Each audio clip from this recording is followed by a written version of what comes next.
There we go. I turned on the wrong microphone. That's what happens. So, hello again, everybody. This is Mr. Everything, and I am coming back at you with another Wargaming Weekly on this Tuesday morning.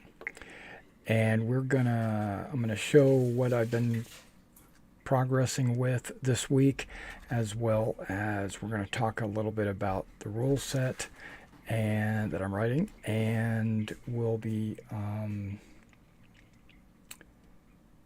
showing you some figures that I'm currently working on. They are currently outside drying because I primed them, so I'm waiting for the primer to dry. That by the time I get caught up to that, they should be dry, and I'll bring them in and we'll take a look at them.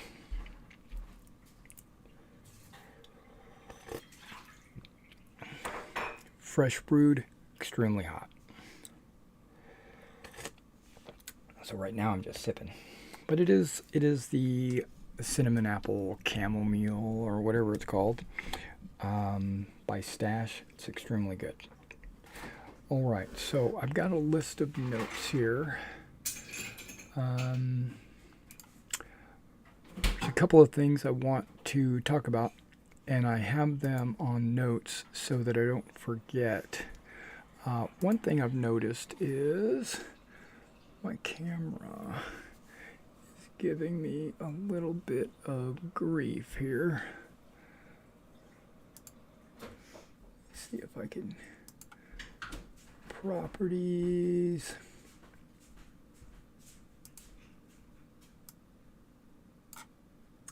Okay, and as soon as I click on it, it disappears. Okay, hang on. There it is, properties. Mainly the focus. All right. I'm going to leave it there. I'm going to turn auto off for now. Oh, what? I can't close that. I can't close that.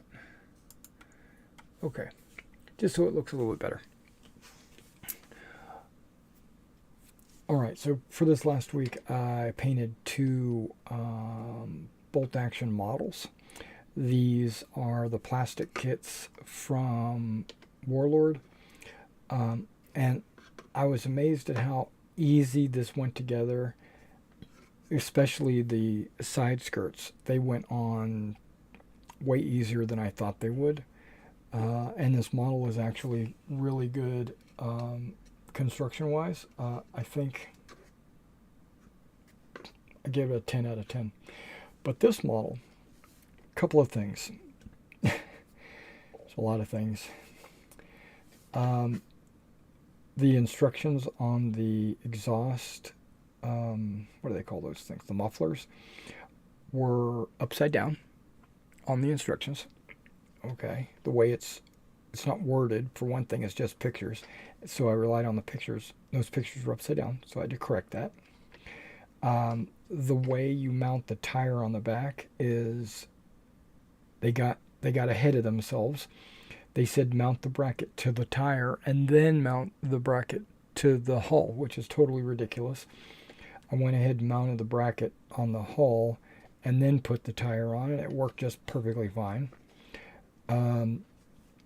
The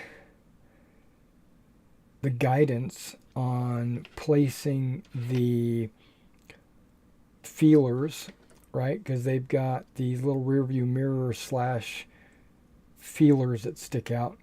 The one in the back here, they didn't give me any guidance really. I mean, they have it on the picture, but they don't really show you exactly where to put it.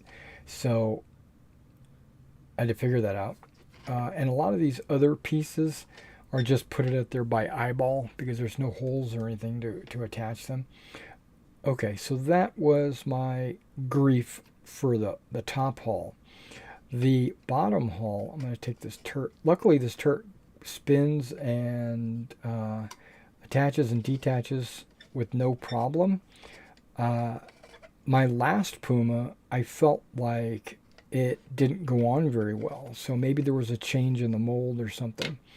Or maybe I did the first one horribly. But my biggest gripes, it's not really a gripe. I wouldn't call it a gripe. But I would call it a I don't know, discomfort, displeasure. Okay, so the bottom of this thing is extremely detailed, way more than necessary. When I was putting the bottom of this together, I felt like I was putting together a 1/35th scale model where you have to glue on every rivet, right? So, okay, just to kind of clue you in, you got to put the you got to put a, I don't know, a support axle on with the leaf. You got to glue the leaf springs on.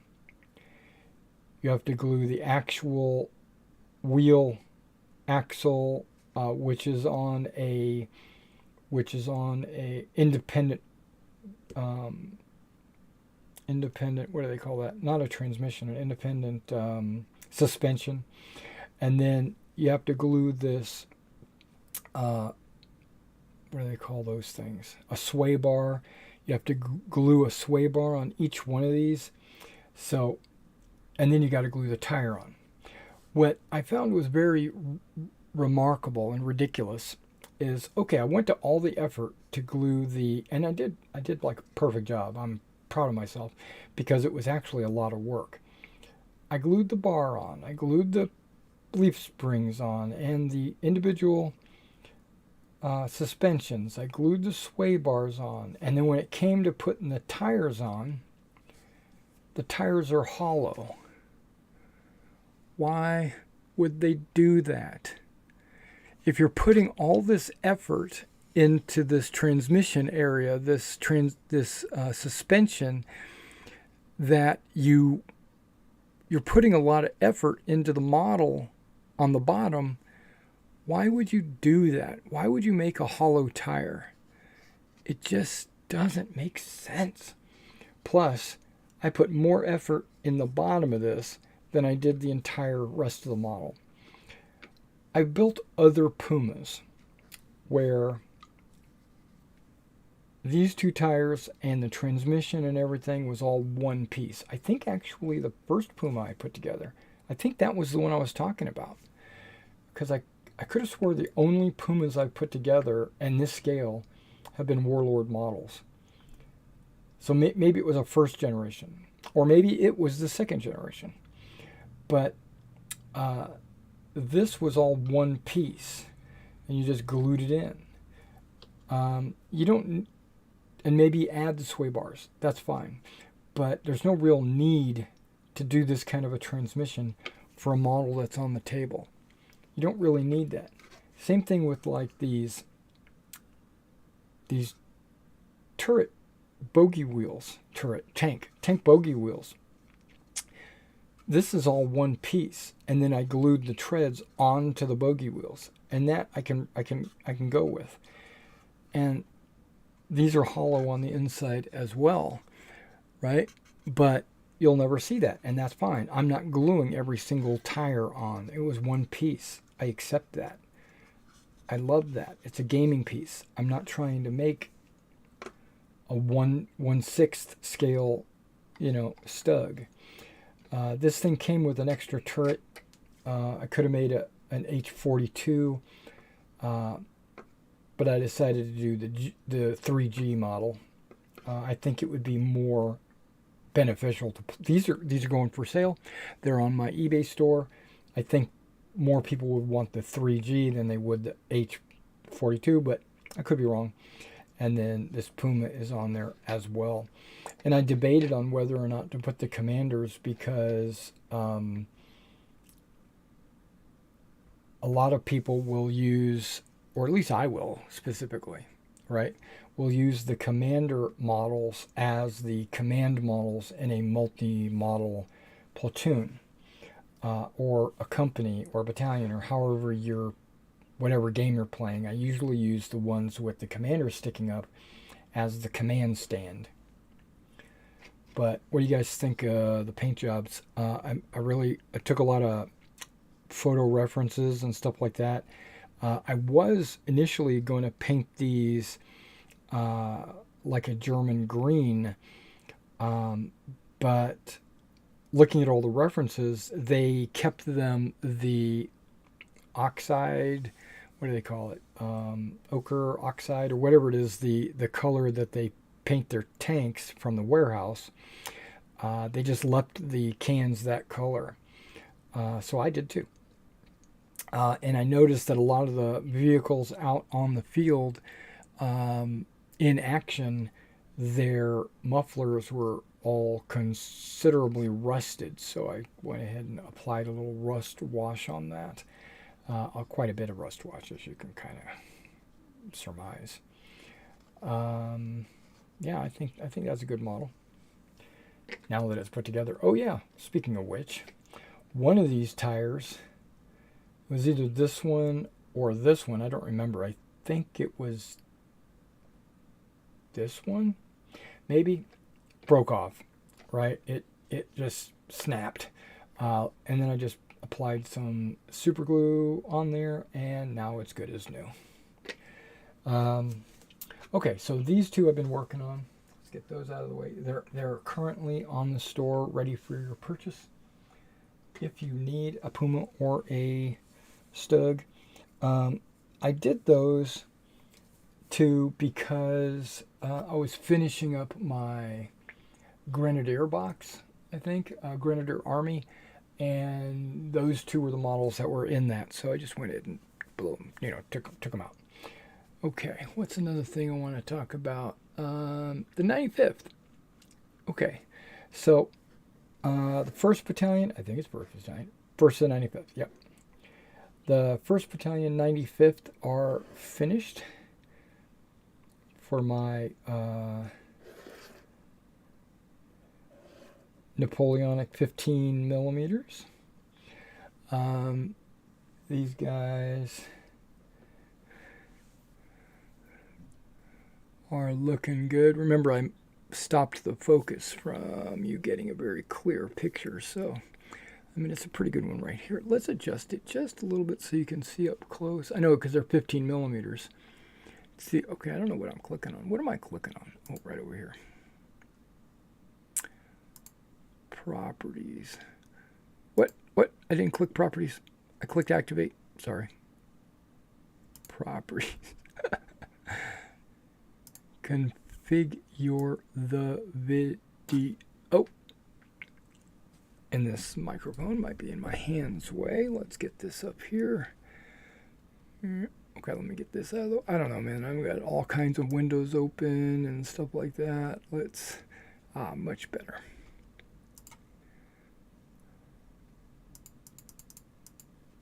There we go. That's good enough.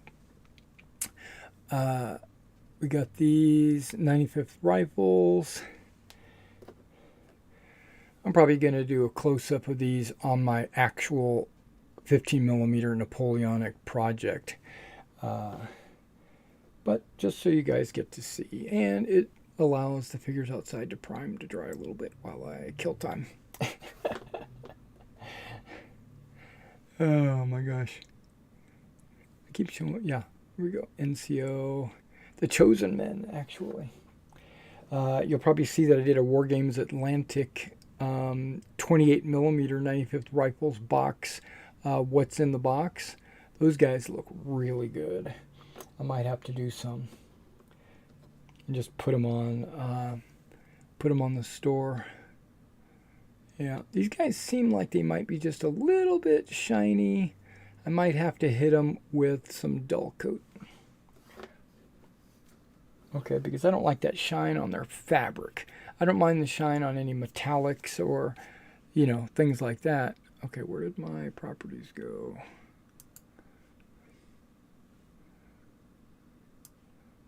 Have it open. Oh, I moved it over here. Really?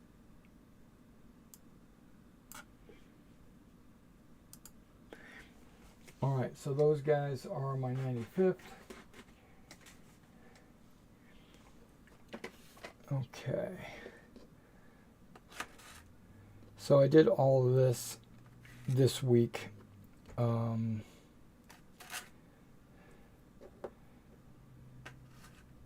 Personally, for my personal collection, and then for the store. Okay, now just know that the 95th rifles come in, or I should say the British rifles, you know, it doesn't have to be the 95th, but the British rifle bag comes with 50 models, and this is only 24 models. Actually, in their Old Glory. But Old Glory doesn't actually come with 50. That's a lie. That's misadvertising. It does say approximately 50, so that saves them. But I've always seen 48 models. Always. Every now and then I'll see a 49. Every now and then. Maybe a 50 on one bag. But 99% of the time, or 95% of the time. No. It is 48 miniatures, which is great for 2 battalions. You go 24-24. Okay, this is cool enough that I can actually slurp it. Okay, so what does that mean? Well, with those 24 finished, I had 24 additional 95th rifles. Now, at Waterloo, there are 3 battalions of riflemen. You got 1st and 2nd battalion, and the 3rd battalion is only a detachment. I think like 2 companies or something like that. You know, maybe Sharp, but Sharp and his men. But the 1st and 2nd battalions were actually full-strength battalions, and they fought as battalions. I know a lot of people, they see the movies or they see the TV series, and they think the 95th are always in skirmish, and that's exactly not the case. They deployed skirmishers, absolutely, and they had skirmisher, you know, companies out in skirmish, but all the British Army did that. It wasn't just the 95th.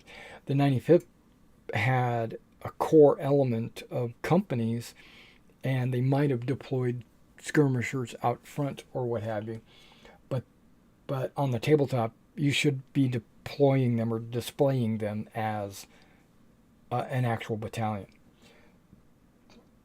And the 3rd battalion, being so small, was probably always in skirmish.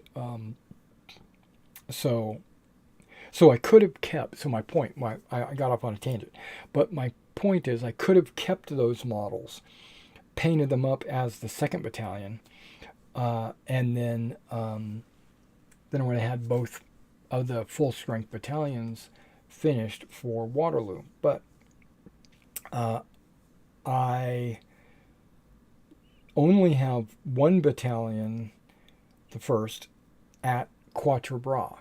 So I debated in my head whether or not I wanted to make that 2nd battalion or if I wanted to use those figures somewhere else. And the reason why that is, and then I ultimately decided to use them somewhere else.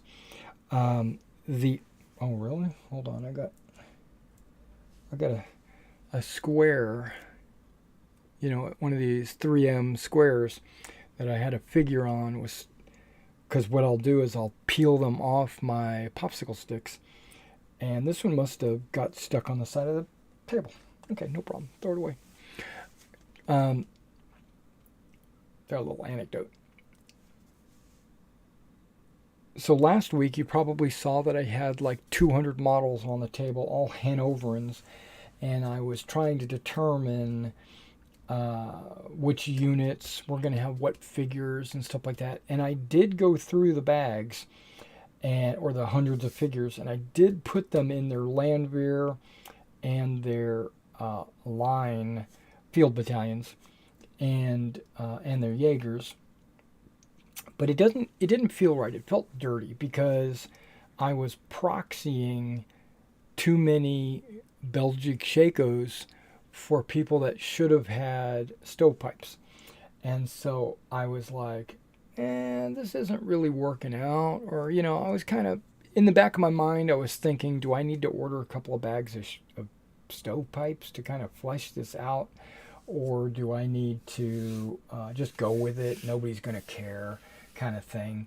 Which is probably, honestly, the case. Nobody's really going to care. But I don't really paint models for myself based on if you care or not. I base it on whether I care. And I cared. So it was bugging me.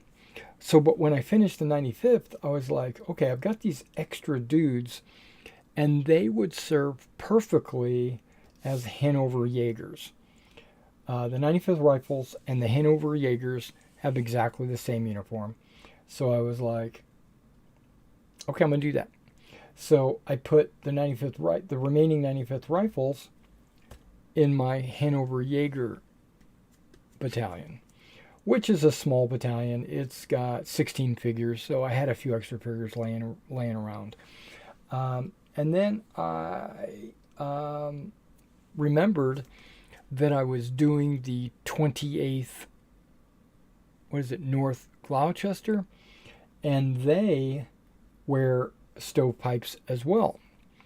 And I remembered that I had ordered a bag of British light infantry to use as my 28th. I honestly should have gotten a bag of Peninsula War guys to use as the 28th because of the gold wings. But I'm not too concerned about it. So when I pulled them out, I noticed that a lot of the same molds in the 28th Light Infantry was the same as the Hanover units. And the molds were kind of, very similar. The standard bearers standing in the same position. Some of the light units are kneeling and firing in exactly the same position or running. So I was like, these look like this is a mold that was used for double purposes or whatever, because most of the Hanoverians are wearing English uniforms. So what I did was I took all the figures out that I needed to do. Basically, I mixed all the figures together. The Hanover, the 95th, the light companies, light battalions, the British Light. I've mixed them all together, and then I organized them by the uniform. So like tall plume, small plume, eagle or gull wings, which is their shoulder epaulet looking thing, or the drummers versus the horns versus some of them had bicorns, stovepipes, Belgic shakos. And I had all these figures lined out in their different categories, which that was a chore all by itself. And then I took them and I said, okay, let me find these 95th Rifle guys, put them in the Jaeger Battalion, bagged it up, put it away. Then I said, okay, the line and the Landwehr have a lot of stovepipes, but a few of the line units had my references show them in caps, but that's like an alternate headgear. That wasn't their standard headgear. The Belgic Shako was, so I was able to pull the Belgic Shakos out and made those units. And then there was like the Bremen, I think, were all Shako, or maybe it was the Duke of York. Were all Belgic Shakos anyway, so I pulled those out, bagged them up. And then that still left me short on the stovepipes, right? Because I did all the Landwehr. I think it was Landwehr. It's either Landwehr or Line, but I think it was the Landwehr. I did all the Landwehr that are supposed to have stovepipes. I did them in stovepipes, but their command element is supposed to be in Belgic Shakos. So I pulled the Belgic Shako commanders, and put them in with the stovepipes. And what that also did was kind of save me about 4 stovepipes per battalion, right? So I was able to do all 4 of the Landwehrs with stovepipes, But then that left me with only a smattering, maybe a dozen stovepipes for the other 2 battalions. So what I did was I just went ahead and, because they were line or field battalions, I went ahead and put them with whatever stovepipes I had left, but I fleshed them out with the Belgic Shaco guys that I had still a ton of, because my thought process was the line units are going to be better equipped, or more modern equipped, because remember the stovepipes was hand-me-downs, where the Belgic Shaco was the current uniform of the British. So I went ahead and gave them stovepipes. So now, and Belgic Shacos. So now when I deploy the line and the Landwehr, at a glance, you'll be able to tell, okay, all these stovepipes are obviously Landwehr, and all these Belgic Shaco are obviously line. It just made it easier to identify the units, and there was a little logic thrown in, but also I honestly should have ordered another bag of stovepipes, maybe Peninsula War stovepipes, and just use those instead. But I didn't. I didn't think it was necessary. I actually put them all together, and I had a big pile of figures left over anyway. So I just bagged those up, put them in there, and said they're British. Because the British and the Hanovers look exactly the same. I mean, almost, it's hard to tell the difference.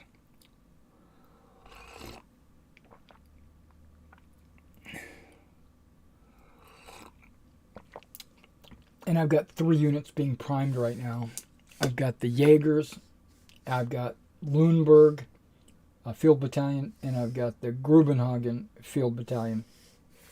Now, the reason why I chose these 3 is because these are all going to have green tops, right? I've got on my screen, I've got, you don't see it because I don't have it actually on your screen, but I have a list of, not photos, but what I use primarily as my paint reference. I have it loaded so you can kind of get it, so you could see. I don't use only one reference. I usually use at least 3 different locations, but I found that this one online website is a great place to start, right? And I'll show it to you in a minute, which I'm sure if you've been following my channel, you've seen it already 100 times. Okay, so we got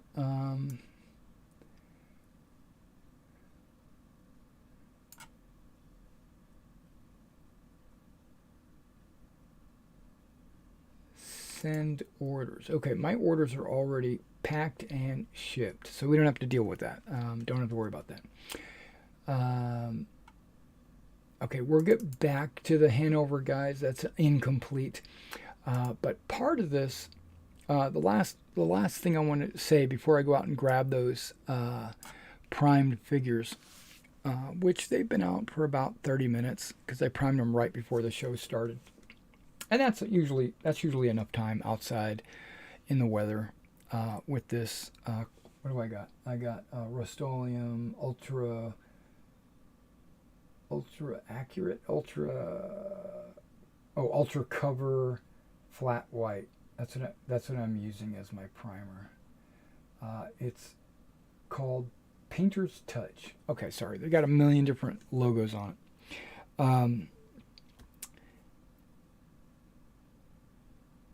Yeah, so those should be done here in just a second. But before we go there, I'm going to show my screen. I'm going to try to show my screen. Okay, there we go. This is a bunch of my live stream videos. I've got a couple of different tabs. I got like a video tab, and then I've got my live streams. And you can see that I've pretty much been alternating with my D&D Greek Odyssey campaign. We played that on Wednesday nights, and then I stream. If I hit refresh, I wonder. It says upcoming, but it is current. No, right here, live. Okay, yeah, that's the one that's live. Last week, I asked you guys to do me a favor, and that was to comment on last week's video on if you had any preference or any what do you call it, experience that you liked, and give me some anecdotes and some, like, tell me which method you liked best. And as you can see right here, this one that I'm pointing at, dark gray, I had some people watch the video, but you can see the comments, goose egg, and I actually did not, I got a dislike, which is odd for a live stream video. I mean, if you don't like it, just turn it off, you know, what the hell. Okay, so yeah, that was last week. I got 0 comments. So what that tells me is that it doesn't really matter to you guys, right? Or you were shy, or you had no experience with it, or whatever. So my question fell on deaf ears, and that's okay. That's okay, because it's ultimately, and I told you at the time, it's ultimately my decision anyway. I just wanted to get some feedback to see where you guys were at, maybe give me some ideas or some suggestions or whatever, just so I could feel it out. But I didn't get any of that. So I had pretty much made up my mind anyway, so it's okay. I'm going to do a die pull system, right? Not a card, not specifics of brigades.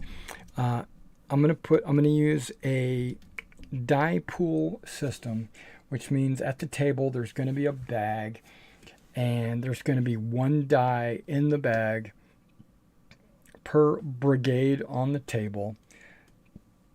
The die will have a different color per corps.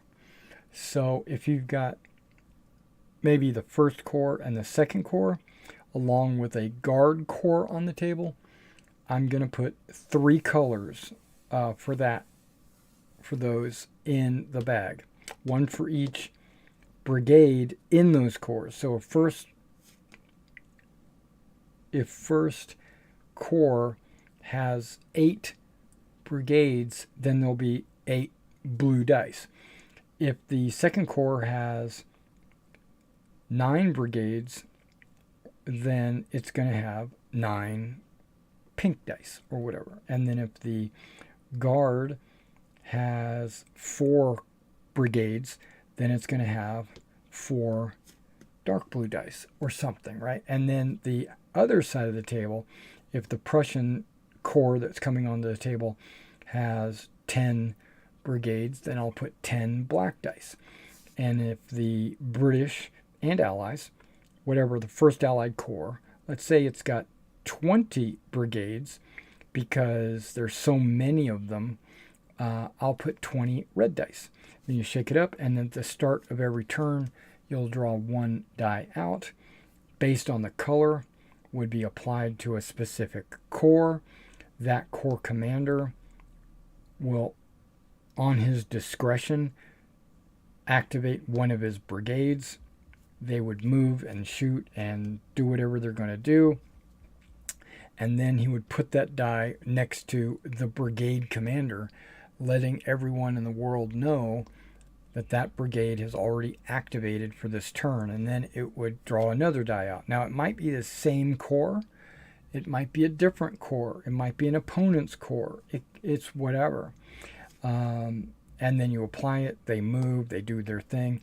And what this does is it keeps control over the table in that only one brigade is moving and shooting and acting at a time, so all the players' focus can be on that action, all that activity. And then it also randomizes who gets to go. Now, I considered doing a entire side gets one color and the other side gets another color, but I think by breaking it down by corps,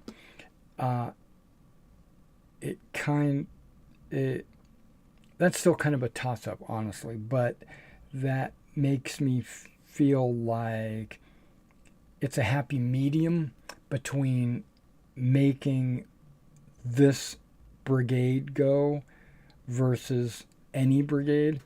By making it a corps die, you're opening up the possibilities for that corps commander without, and at the same time, forcing his action. So I feel it's a happy medium. So I'm going to do a corps die color, and so when your color is drawn, you have to move that corps. Now, in most of these battles, to be honest, this is a core set of rules, right? A core Napoleonic rules. So everything's going to be, all the rules are written as if you, the player, are a corps commander. And not the brigade commander, not a battalion commander, not a skirmish company, not, you're not a division commander. You are the corps commander. So all the rules are written in such a way that puts you in that seat. Now, it also means that most of the battles that I've chosen is really only about one corps. The scenarios that I have in my head, or the ones that I like playing, I should say, are usually about one corps per side of the table. When you start getting 2 or more corps, you start wanting additional players. With this die pool system, it has having multiple players would have no effect on the movement of troops, because let's say I am a Waterloo, I'm playing Waterloo solo, and I draw first corps. Well, I move one of their battalions, one of their brigades. And then I draw another die, and it's second corps. Well, I'll just move one of their brigades. And then I draw the Guard Cavalry. Okay, I'll move one of their brigades. So it doesn't really impact how many people are sitting around the table pushing models. Now, I know that I'm going for fast, fun, and playable. Well, first of all, that works out with playable, no problem. Fun, we'll have to test it. We'll have to see if it's fun. Now, fast, well, it's super easy, and I don't see a problem with it. And I feel like it will be fast if everybody sitting around the table is paying attention. If there are players that get up and walk away, and then their corps gets drawn, or if they get up and walk away and the player across the table from you gets his corps drawn, then there's a problem, right? Then there's a delay of game. And maybe I put a delay of game rule in the rules where, yellow flag gets thrown when somebody gets up and walks away and their die gets pulled. So make sure that you use the bathroom before you start the game. No, I don't know. I'm just playing. All right, so enough of that. Okay, so that is what I've decided. No comments, no help. So it was all on me, which it was going to all be on me anyway. I was the one with the veto power and all that. So and that's the way I was leaning. So it's going to be corps colored die pool. Okay. Okay, let me go grab those figures from outside, and then I will be right back.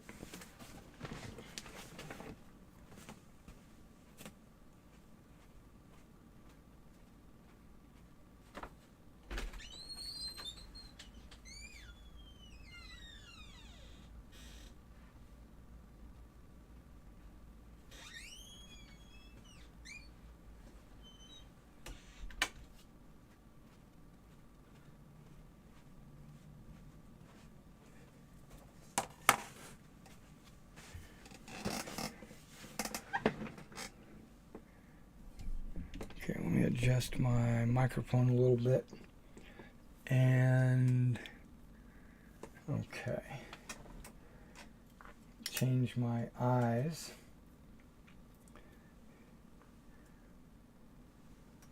Now on the bottom of these, I put like a little letter that tells me these are going to be the Jaegers.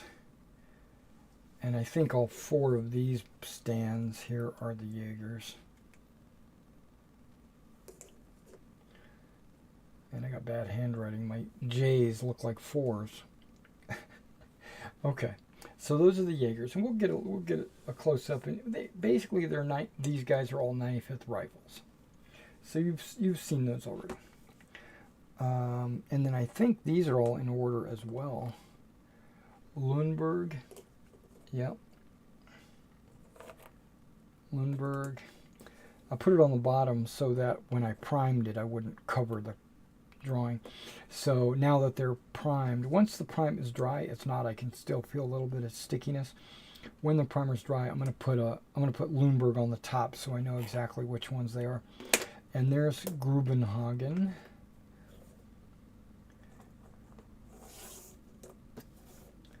And that. Okay. So there's my 3 battalions. These are 24 figures, 24 figures, and 16 figures. Now my Jaegers, I did not give them a standard. I'm going to be basing these figures in a square, 30 millimeter. Yeah, I think it's, I have to research my own damn rules, but I think these guys are always going to be in skirmish, so they're going to be 4 bases, 30 millimeter square, and there'll be 4, in 2 rank. It'll be 2 side by side, and then 2 in the rear. So it'll be kind of like, and I'm going to mix them up. So because the bases are larger than these, because these are 40 millimeters length and 15 millimeter depth. So hypothetically, if I took 2 ranks and I put them together, that would be your 30 millimeter depth and 40 millimeter width, right? But if I take the same number of figures here and I put them on 30 by 30s, the total would be 60 millimeters. So it would be longer. The depth would be the same. But that just means they're out deployed in skirmish. They take up a little bit more area on the table, etc. Where when an infantry battalion is in skirmish, it's not even modeled. I don't even put any thought or any I don't put any concern on deploying skirmishers from a battalion, because remember, you as a player are a corps commander. You don't tell battalions when to deploy skirmishers. They do that. I take that out of your thought process. It will affect shooting if a unit has the potential to have skirmishers out front. That might be a modifier to the die roll, not I'm going to deploy skirmishers as an action. No, the battalion commander deals with that. You don't deal with that. As a player, take that out of your thought process.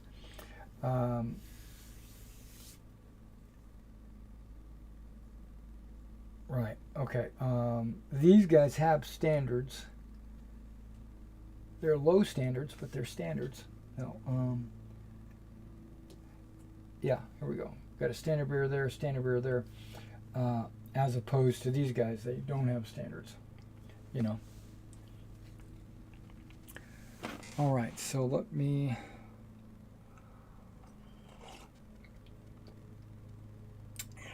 show you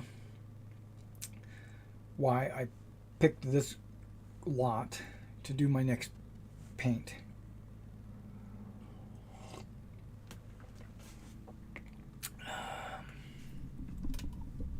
Okay, I can take those off. Put these on.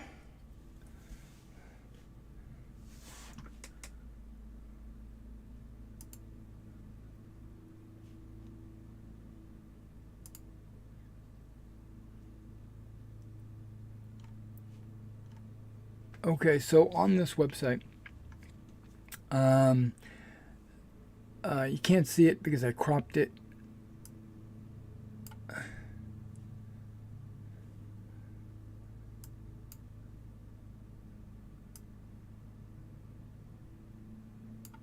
All right, that works.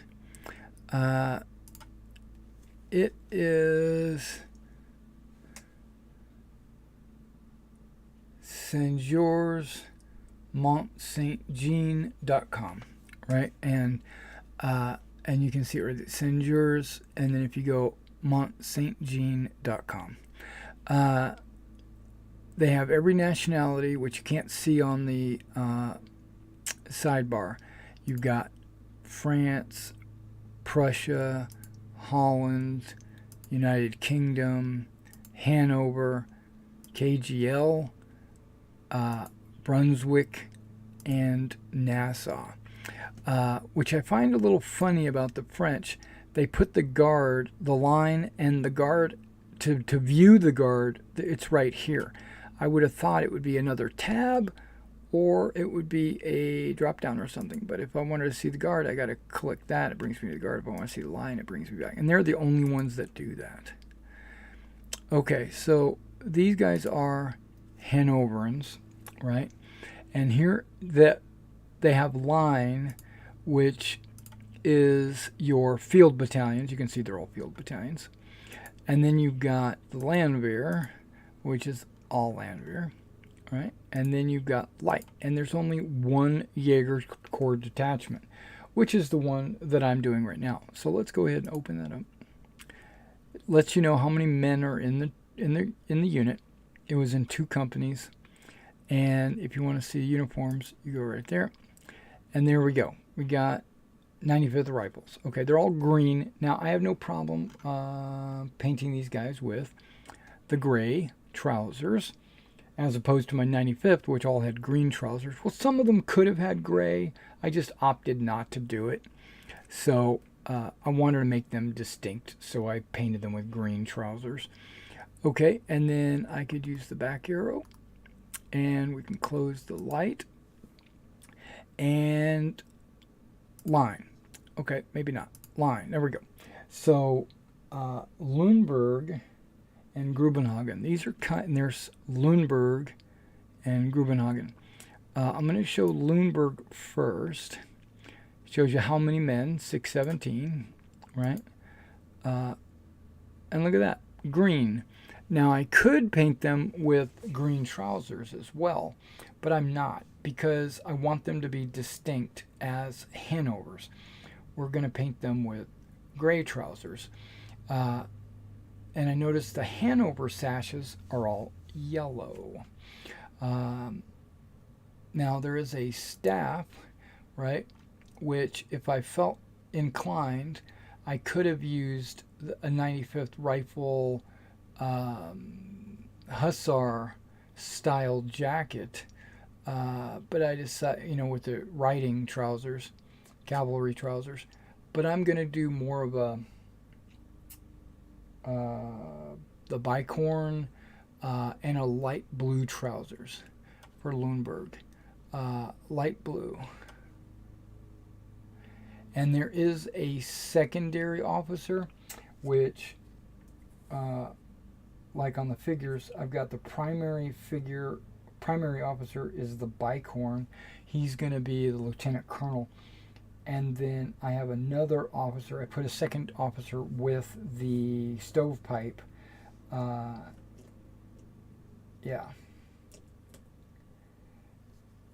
And if you notice, they don't show drums, right? They show horns. And then in French, it says that even though they're line infantry, they were equipped as if they were light infantry. So these are line infantry troops, but they had the equipment of light infantry. You know, they might have had a sword, they might have had a bugle, you know, instead of a drum. Okay, and let's back out of this, and let's go to Grubenhagen.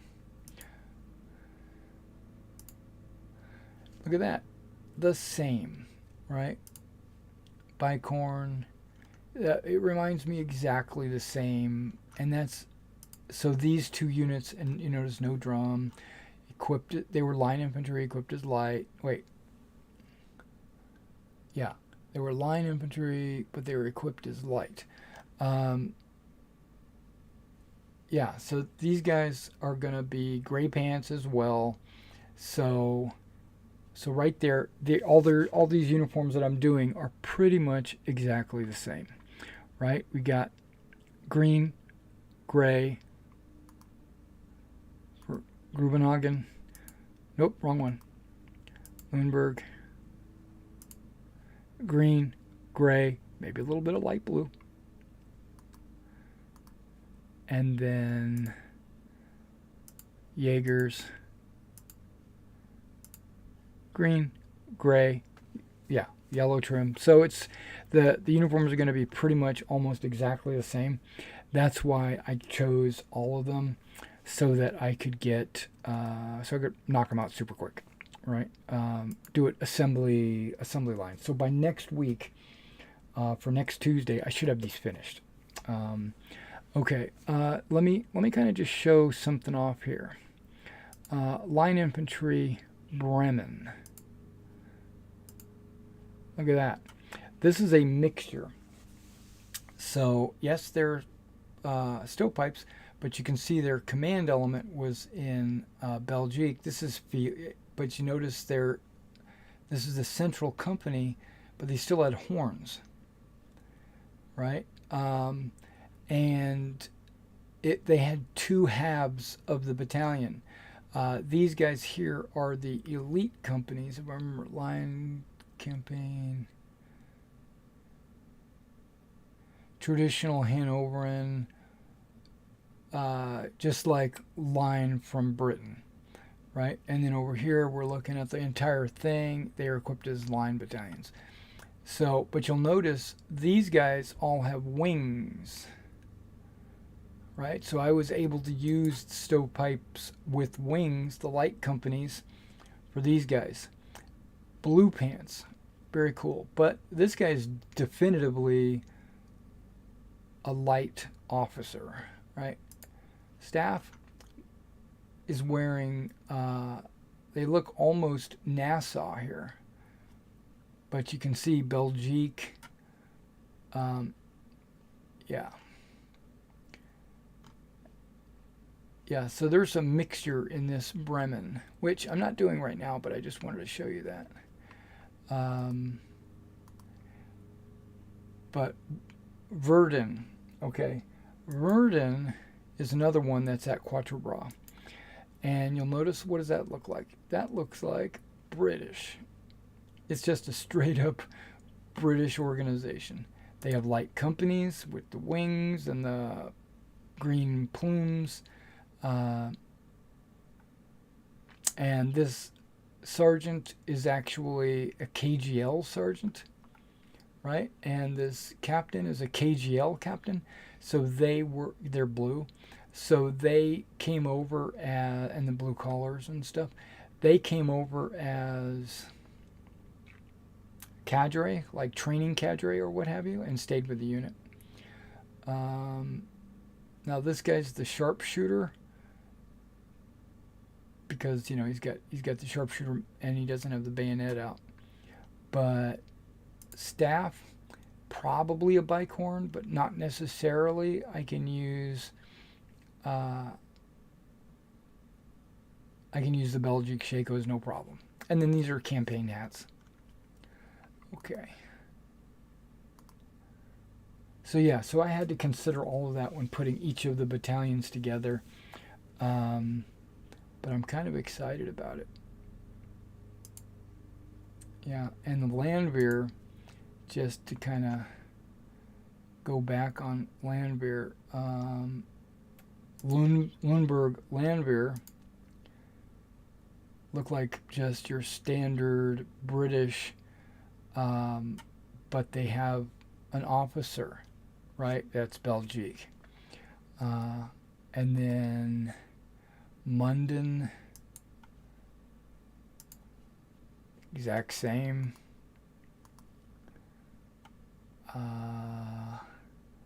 Osterode, I think, is one of them. Exactly the same. They said they don't know, but we all do. And Osnabrück. No, not Osnabrück. Osnabrück line, yes, but not Osnabrück. Yeah, I think Verdun, I think, is in both line and in Landwehr. So in Quadra, that is. So yeah, so these guys are all going to be basically British painted.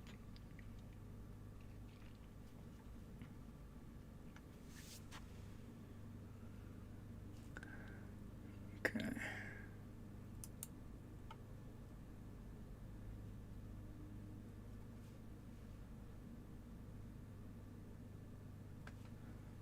Close that now. Okay, good.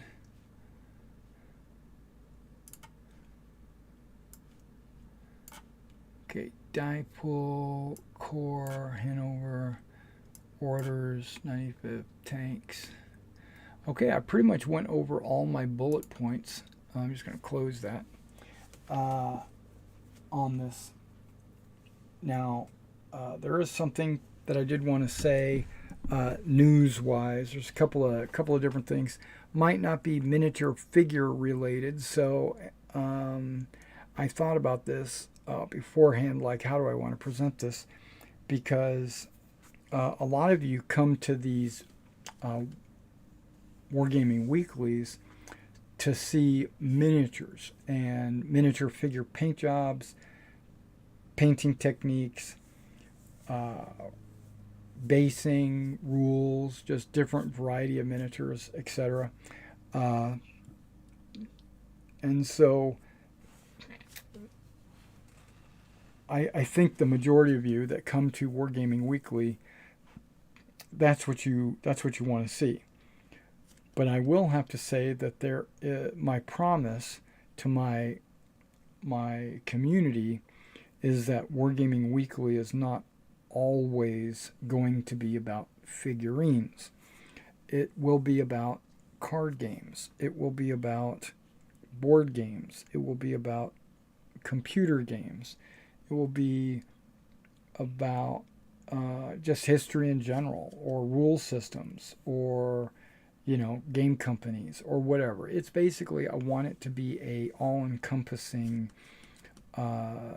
weekly show that doesn't just focus on just miniatures.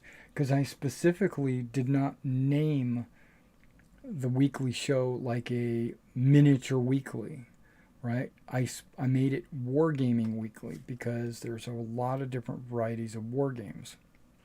Okay, so one of them is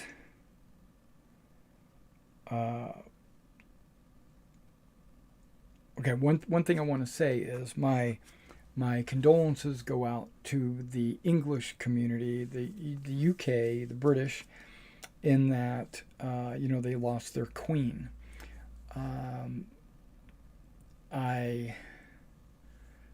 We don't have a queen here, right?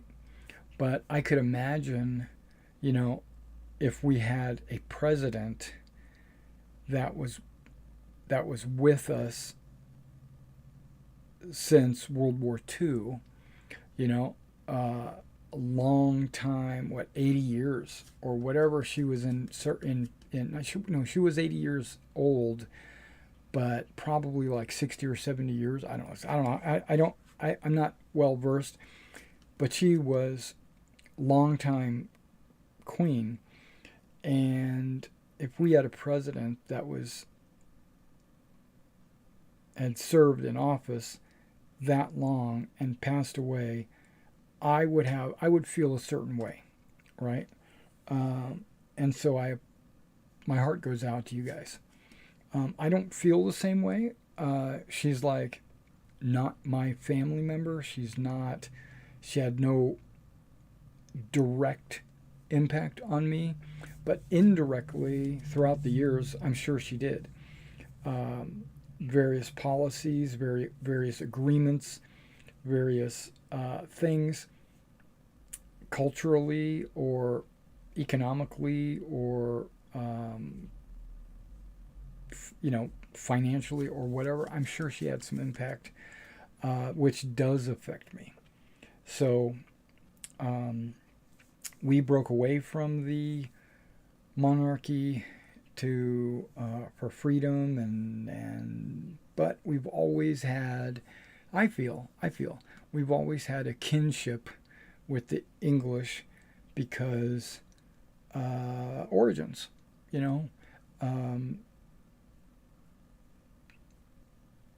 I'm just going to leave it at that because I'm just going to say that I was sad.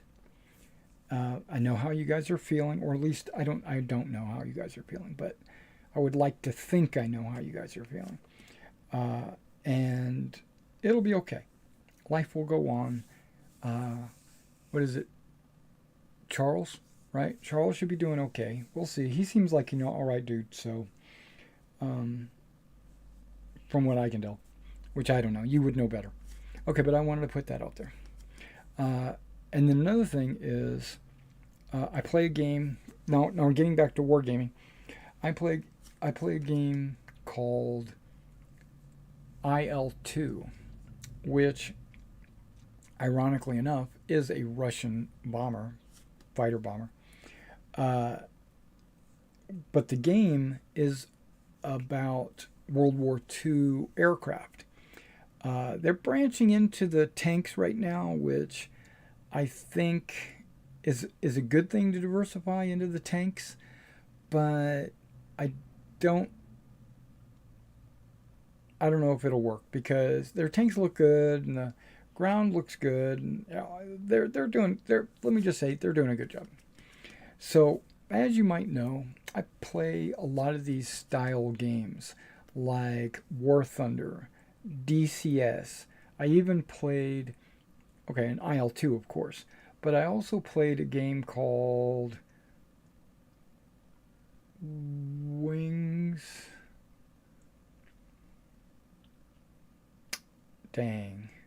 Well, World of Planes, I played that. I played World of Tanks and all that, but World of Planes, I played another game with aircraft, Wings of something or other. I don't remember. I only played it for a week, but it's a third person game. You're never in the cockpit, and you fly around like lunatics, right? It's an arcade game. Not for me. But I played War Thunder for a long ass time. I mean, 10 years probably, maybe more. And I've progressed through the tiers of aircraft. I, which I kind of like the mechanic in that you only get to play early war planes until you've unlocked additional planes through play, and then you can progress those planes, and then you can unlock engines and machine guns, accuracy, and pilot skill and stuff like that. And so, as a game, it was fun because you get this experience and you apply it to your planes, and they get better, and you get better, and all that. But it always gave me the feeling that I was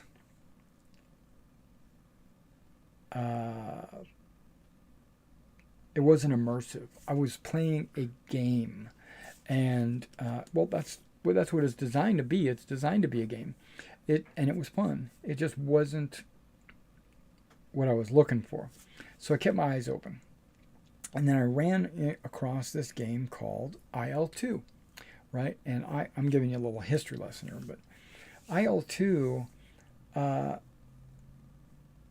is, I've always avoided it. I've always avoided this game because I thought it was all about Russian aircraft.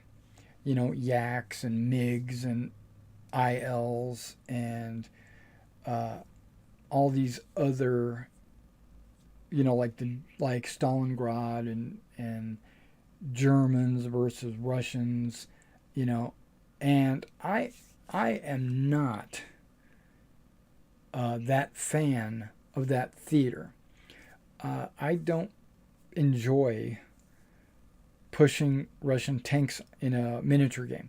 I don't enjoy playing a dogfight with a Russian tank or an airplane. I'm just not into that theater. Uh, the Russians have no appeal to me. Now I understand, you know, their place in history, and yes, they did a great thing, and yes, they fought against the Nazis and all that. But who didn't, right? Everybody fought against the Nazis. But I understand that the Great Patriotic War, or whatever. I know that they had a large place in history. I get that. But I didn't really want to play an IL-2 pilot. I said War Thunder is good. It's got Russians if you want to play them. It's got British and Americans, and pretty much I stuck with War Thunder for a long time until I don't remember what it was. I think I might have been watching a YouTube video of somebody else that was demonstrating IL-2 and how it was different than like DCS or something, because I never really got into DCS, even though I own it and I have flown it a few times. It's fun when I get the itch, right? DCS is an itch game. That's a game that puts a lot of emphasis, and I mean all of their emphasis, in reality or into the simulation. You could almost take the DCS software and put it into a flight sim, and you could simulate an actual flight using DCS. Because you have to look down into the cockpit, you have to switch certain switches using your mouse or whatever, your pointer. You got to click switches. When you're getting ready to take off, you got to turn on the magnetos, you got to prime the pump, you got to turn your radio on. Basically, all that stuff is in DCS. And I find that to be kind of enjoyable when I want to simulate a flight. But that's not what I want to do, right? What I want to do is pull up my chair, sit in front of my computer, turn on a game, pick a mission, fly the mission, have it done with in 30 minutes to an hour, maybe fly another one, maybe fly another mission, drop some bombs, do some dogfighting. And that's why I played War Thunder. But IL-2, when I saw that it wasn't just, oh wait, maybe it wasn't even a YouTube video. I think what happened was I used to fly a lot of Rise of Flight. Rise of Flight is a World War I dogfighting game.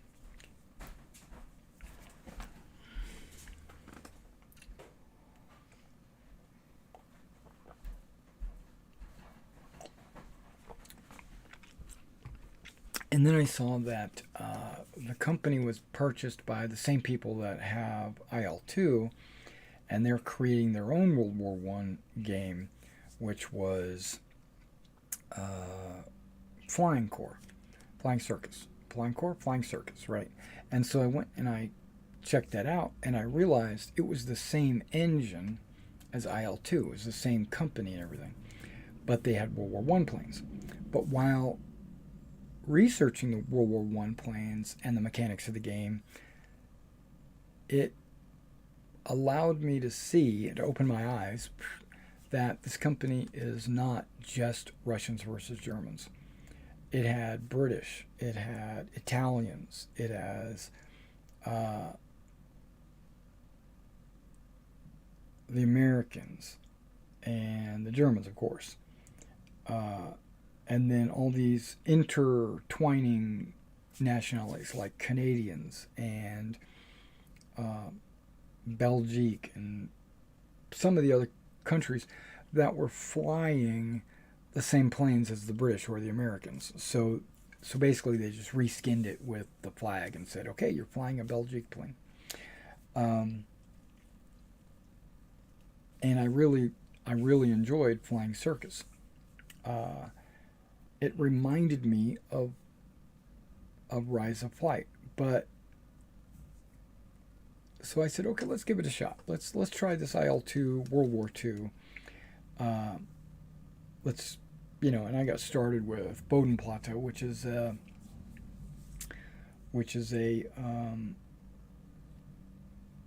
West Europe.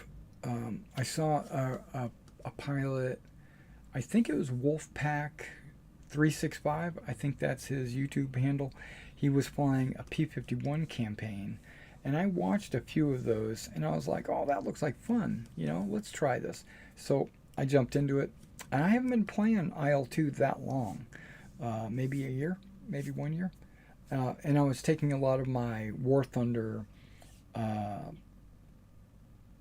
knowledge or skill knowledge or skill into this game, and I was realizing it is not the same. War Thunder is an arcade game that pretends to be a simulation, where uh, IL-2 is a realistic game, not full on simulation, but it's realistic enough that I really enjoyed it. Because whenever I played War Thunder, I always played realistic. I never played arcade. I never played sim, even though I did play like a few times, but 99% of the time I always played realistic. The problem with War Thunder is it's a third person game. You can be in the cockpit and you can fly with a joystick and you can do all that stuff. But if you want to succeed, you fly with a mouse and you fly in third person.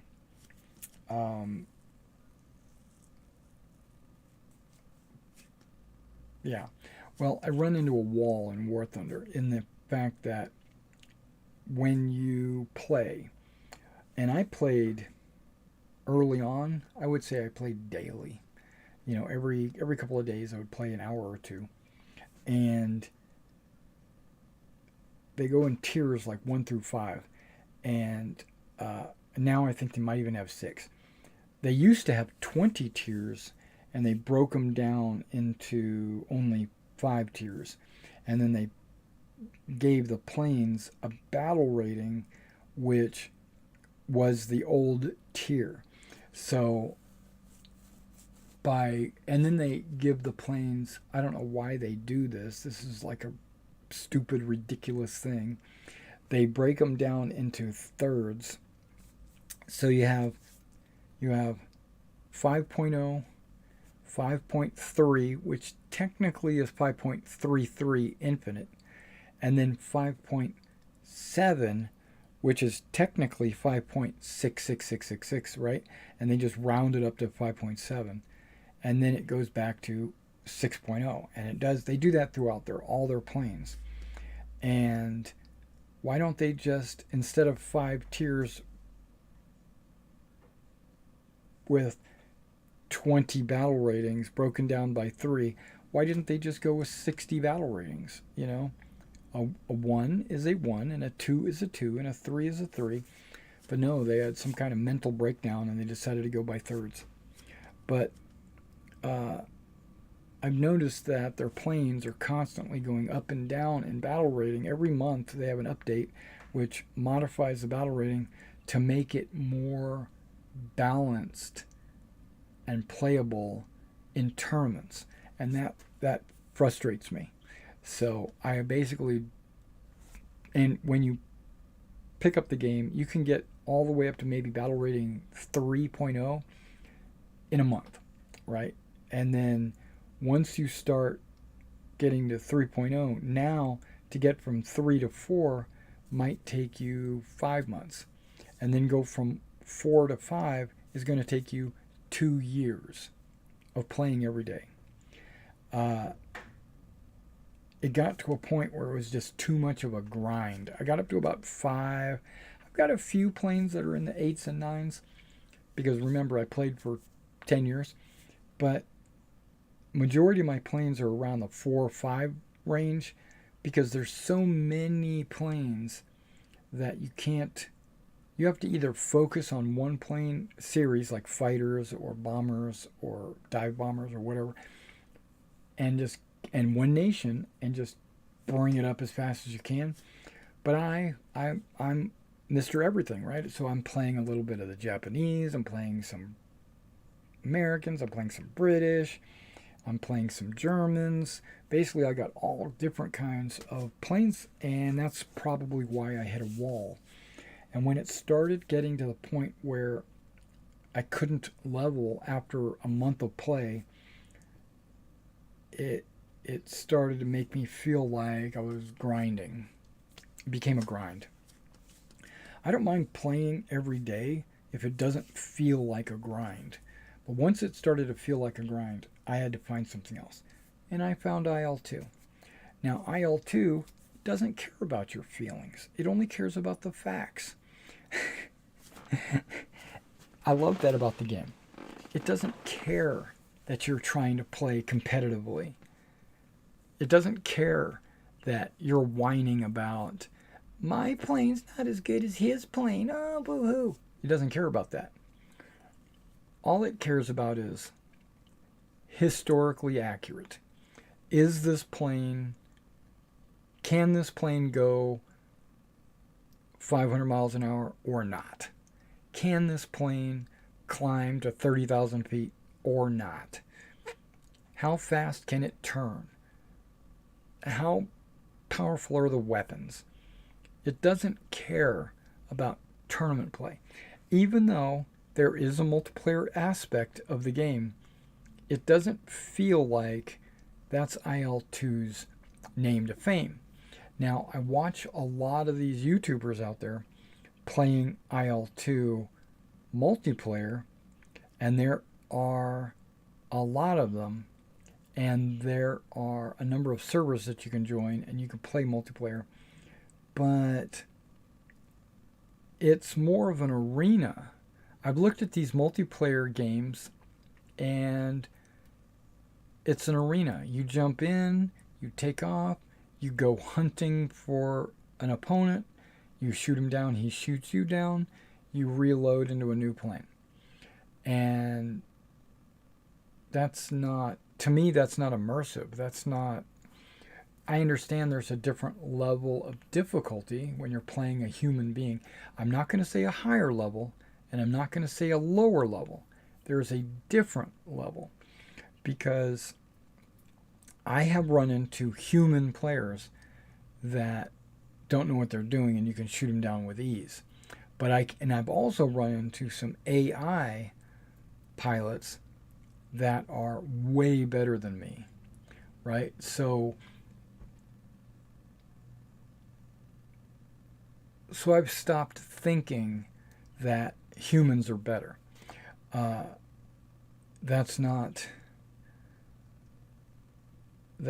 So taking that whole multiplayer experience out of the game for me, which is now like War Thunder was always multiplayer, was always us against them.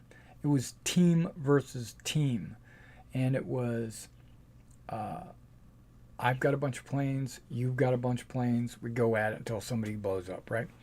Where I don't like that. I mean, it's fun just to get out and dogfight and shoot people down, and that was the game. But that, as you know me, that's not the way I like to wargame. I want a mission. I want a scenario. I want to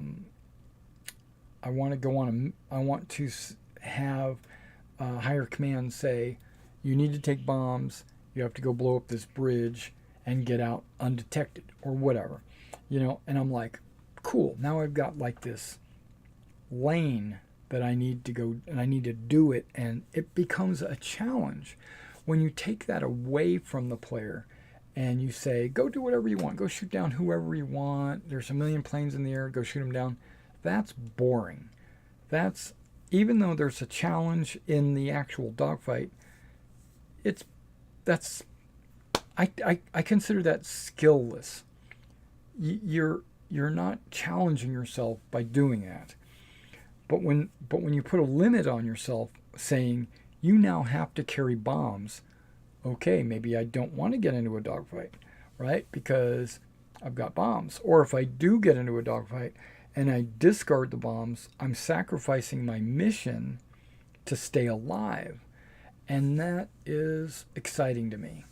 You've got all these tactical decisions that you have to make, where when you dogfight, you really don't have to make any decisions. You just fight.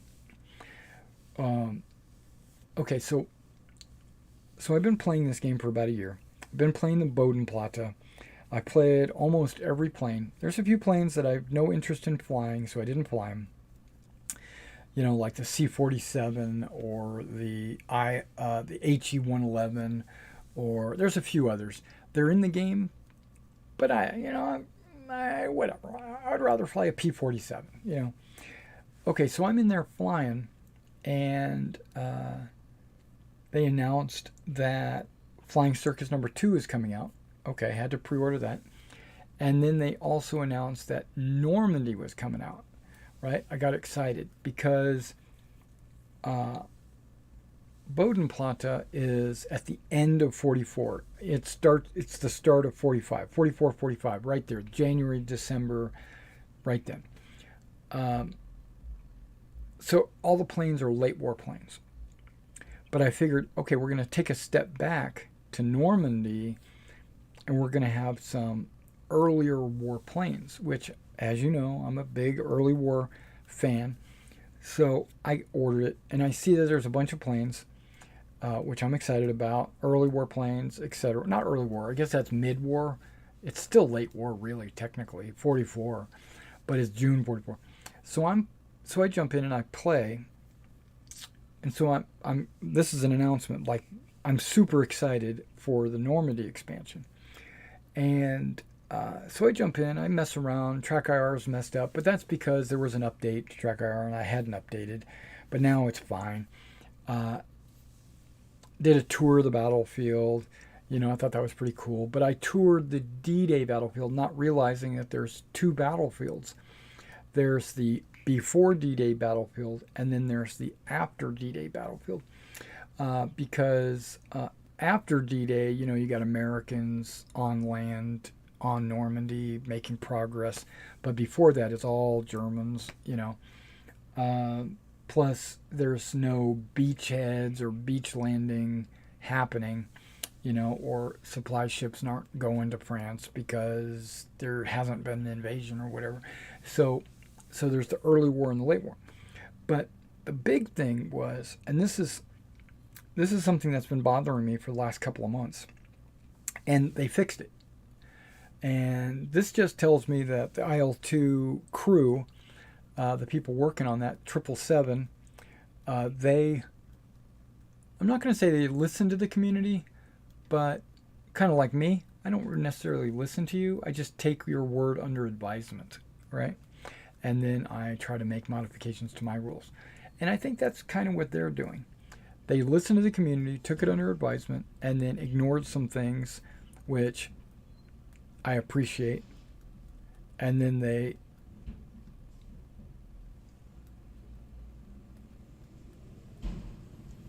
trash man outside or something? I don't know. It sounds what it sounds like. But they also took some hints from their community and they adopted it. Okay, so one thing is, and these are some things that were bothering me that they fixed. The first one was pilot health.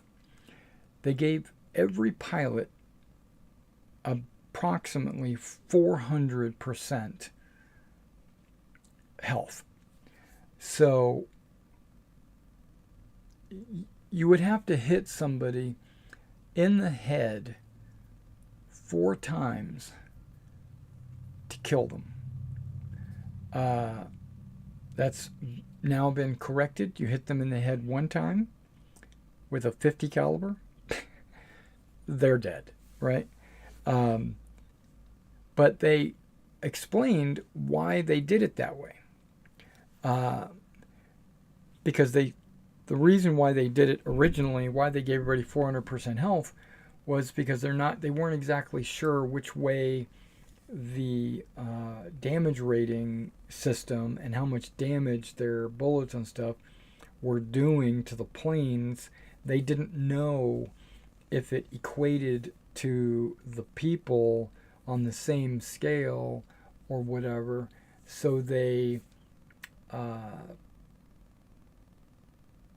deliberately buffed the pilot's health so that it wouldn't impact your game. So if you got hit, okay, no big deal. Maybe you should have died, maybe you shouldn't have died, but it's better to just let you live. Okay. On a single player map, you don't really care about that because it's just you against the world, right? Multiplayer, it would really affect. But luckily, I don't really play that much multiplayer. So I didn't really visualize that very much. Yes, I've been shot down a few times by my pilot being killed, but usually it was the plane getting killed. Okay. And the next thing was, and this is something that I struggled with, cannons from any plane was doing excessive amounts of damage. You would shoot a 30 caliber cannon at a plane and the plane would just explode into multiple pieces. That's not accurate.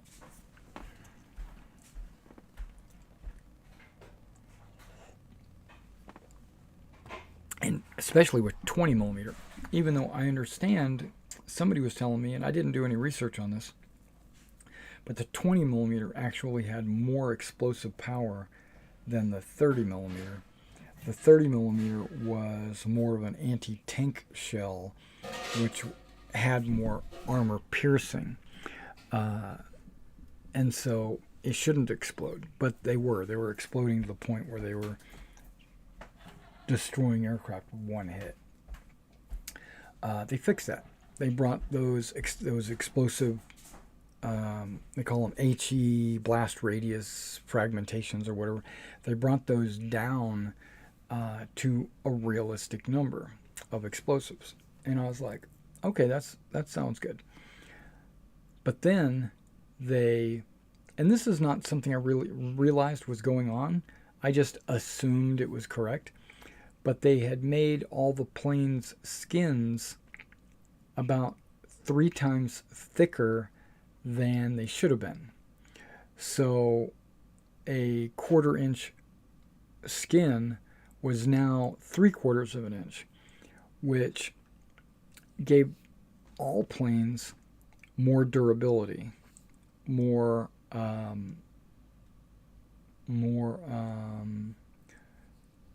we'll call it, for lack of better terms, hit points. And with the cannons doing more damage and the skin of the plane being thicker, that kind of balanced out, right?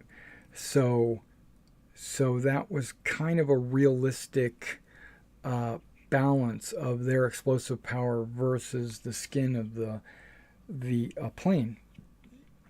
But this is where the problem comes in.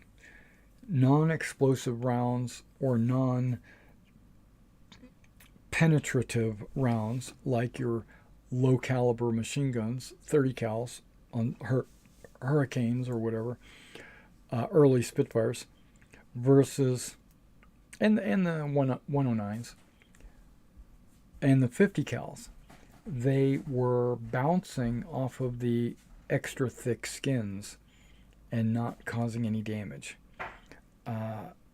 And there was a little bit of realization amongst the community, and they shared that with the developers, and they kind of did, over the last year, the development of this Normandy expansion, they realized that the skin was too thick, causing the bullets to bounce, right?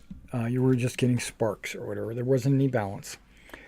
The pilots were excessively wound resistant, so that even if a bullet did penetrate the super thin armor of the cockpit, the pilot wouldn't die. The plane didn't take any damage because the bullets that were successfully penetrating weren't doing any damage. They were just poking small little holes. And the I'm trying to avoid talking when there's a noise in the background, but there was, the cannons were doing excessive amounts of damage, and especially against a pilot, they were just slaying the pilots. So there was not an unfair advantage, because I don't care about that. There was an unrealistic bias towards planes with cannons, like the Tempest, or like the Spitfire with cannons, or like all the Russian planes, or all the German planes, or whatever. So, and I personally like to fly Americans. I'm biased that way. So I wanted to fly like the P-40, the P-51, the P-47, P-39, and all of these guys are firing 50 calibers, right? And the 50 calibers just wasn't getting the job done, because the plane's armor was way too thick and the pilot's health is way too high. So they made the announcement that they were making a correction. So they were going to keep the 50 calibers. They gave them a small boost of damage, a very small boost of damage, but by reducing everything else, thickness of the armor, health of the pilot, damage of the cannons, it made it, in effect, it made the 50 caliber way more viable as a weapon system, which, based on everything that I've seen historically documented, the 50 caliber ruled. It was like the dominant weapon in the air, and in IL-2 it just wasn't until now.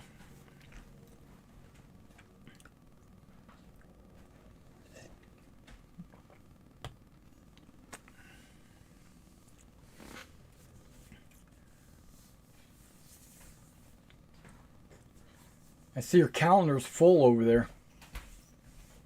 What? I said I see your calendar's full over there.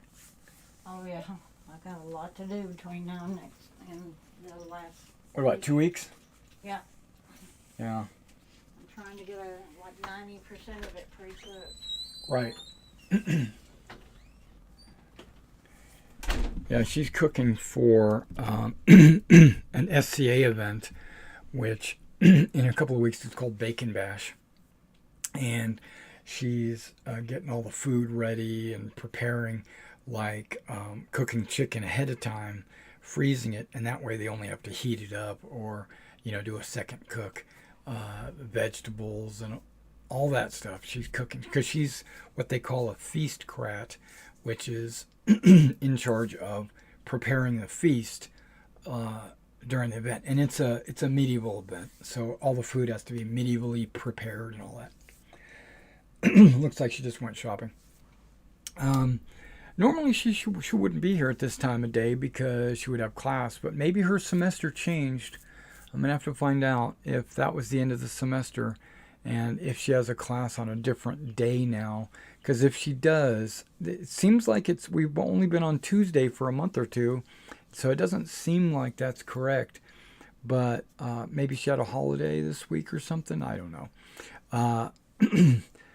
But if it changes, that means the day of our Wargaming Weekly will change, because I always want to have the Wargaming Weekly on her in-class scheduled day. That way you don't hear all this cooking in the background or whatever. Okay, so my point is, I know it's a long soliloquy just to get to this point, but IL-2 is out with their Normandy expansion. I'm playing a lot of it. Actually, I played 2 different battles last night. They're recorded, and I'm going to be uploading those shortly. Is this going to put a delay on my Mass Effect XCOM 2 The Long War game? It will. It's going to cut into that time. So I anticipate doing Mass Effect about once a week. It's not actually Mass Effect, it's XCOM 2, but I've modded it out so that all the guys are wearing Mass Effect armor and Mass Effect weapons and Mass Effect monsters. So it's actually XCOM. But I'm playing that. I was playing that almost every night. But so now I'm going to play that probably once or twice a week. And then I'm going to play IL-2 probably once or twice a week as well. And then, of course, I do that usually after hours. During the normal workday is when I do the painting. So I consider this my job and that my hobby. So even though I'm painting these for my personal collection. I still have some commission work to be done. I've got some Americans. I just received a box this weekend from the same guy that I have some American commissions from. He's stacking it on. I got another box. I don't know what's in it. I haven't opened it up yet, but I did just get that. And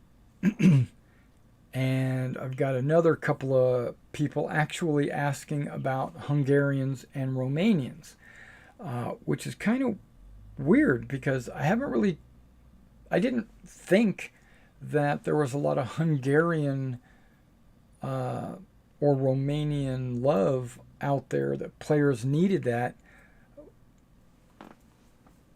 Hey, Revolution. Out there. And so so they're wanting more Hungarians. I don't have any Hungarian models that aren't already painted as a commission for one of my customers. So the next time I order from Warlord, I might tack on some Hungarians just so that I can get them. If one of these 2 guys that commented or notified me about these Hungarian Romanians, one of them sounded like he had a bunch of models and he was going to send them out to me. So that'll be no problem. I'll just knock his models out. But if he doesn't, or the second one sounds like he has no models, he just wants to buy them, and he kind of gave me an idea of approximately what he's looking for, I might just pick up some Hungarians on the fly, just paint them up and put them on the store and let him pick them up at his leisure. But I'm not in the mindset to order a bunch of models that I don't think I can sell. Does that make sense? That should make sense. I have a stack of models. You can't see them. My chair is probably in the way. There we go. This box, and that box. And these are all giant boxes, as you can see. There's probably 40 boxes, probably more. I haven't counted them. But there's probably like 40 boxes of miniatures inside this large box. All the way from Romans to English knights to goblins to skeletons to Prussian Napoleonics to British and French and World War II Germans and Russians and Afrika Korps, and the list goes on. I have a ton of these models. I don't really want to place an order for a random possible sale when I could just pull one of these boxes out, like Africa Core or whatever, paint them up, and sell them immediately, right? So, and then be no additional cost to me because I've already bought them, right? So I already have them. I'm going to try to work through a lot of this stuff before I put in any more orders. Last year was order. I made so many orders. I've got my American War of Independence models up there from Old Glory, probably about 20 bags, and then I've got, either Continental or British, and then and Hessians actually, and then I've got like Macedonians and Romans, Germans, Greeks. It's part of the Macedonians. Germanic hordes. I even got Carthaginians I'm looking at. And those each have about 20 bags in each one of those. Then I've got my British and Allies Napoleonics, the French Napoleonics, French cav, French infantry. And those are about 20 bags each, approximately. So I'm looking at maybe 200 bags. If this to here was one bag, right? Because that's about 24 figures and 24 figures for a total of 48. That's one bag of figures. I've got about 200 15 millimeter bags up there. And then I've got the World War II from Plastic Soldier, Flames of War, some Zvezda models, some Old Glory,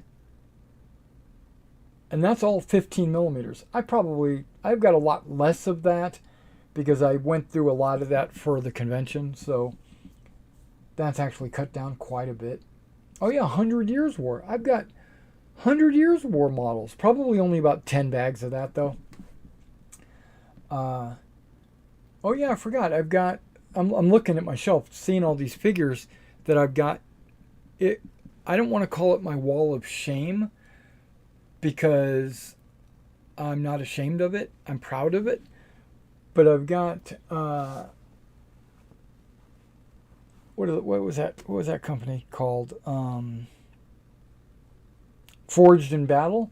I've got their World War II. I've got probably about I probably have about 6 bags of Forged in Battle. And this is all not opened, not completed, not worked on. Yeah. I even have some Asbad orcs up there that I haven't touched on the shelf. And then, of course, the 120 boxes of miniatures right there. So I've got a ton of figures that I need to paint and recoup some of my costs from last year because I really went out and bought a lot of stuff.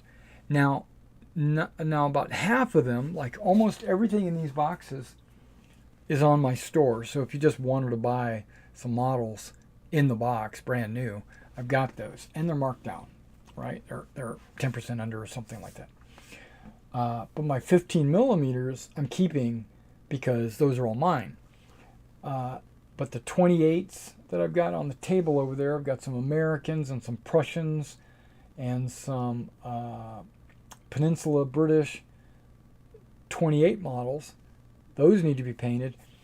So yeah, I've got quite a bit of figures. I don't want to go out and buy some Hungarians because this guy was thinking about maybe, possibly buying them, right? So I'm not going to do that. But if you have a model and you are committed, well, you own the model already, and you want somebody to paint it for you, you send it to me. I will paint it and get it back to you And I didn't. So what that says is I didn't have to do it. You know, I didn't have to buy it.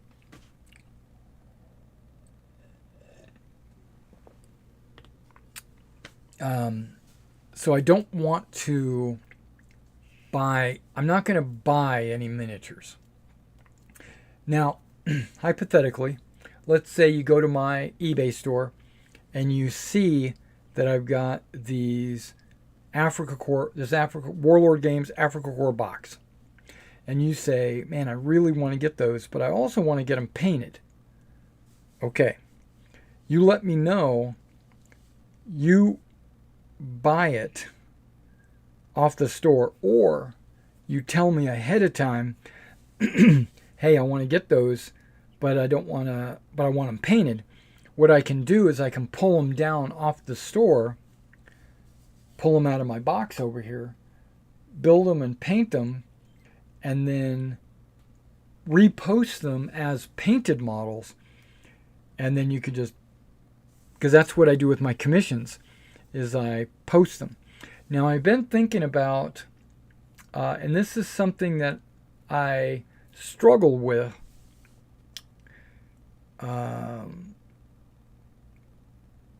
allowing people to contact me via email. I struggle with this because I've had so many issues with that in the past. I don't know if I want to share this with you, but hey, you're getting a little inside baseball right here.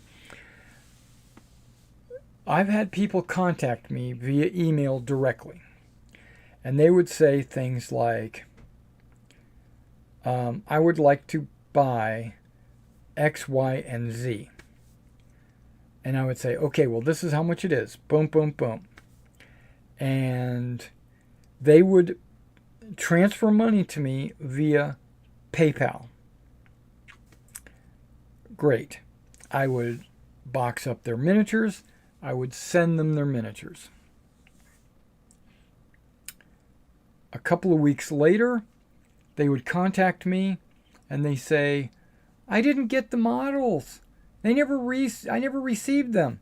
I checked the tracking. It says they got them, they signed for them, they were handed directly to the owner of the house, or whatever, right? Oh, I never received them. Okay, well, you got to be understanding. Maybe it was delivered to the wrong house, or maybe it was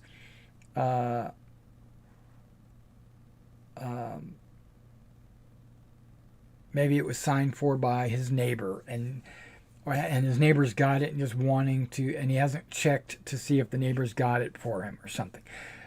And so I ask, are you sure? Tracking number says you received it.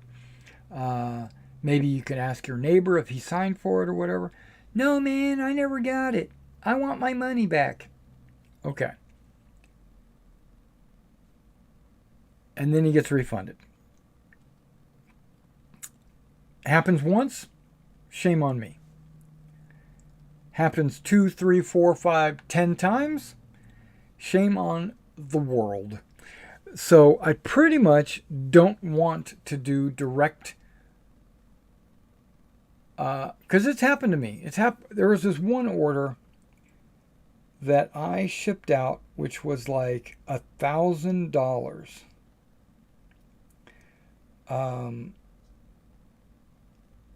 I didn't paint them, but they were painted. Little history lesson. This is a long time ago. This was my introduction to the shittiness of people online. This was the big sword in the back. I know a guy in town, good friend. Well, not a good friend, but at the time we were pretty good friends. I mean, we didn't swap spit or anything, but we knew each other.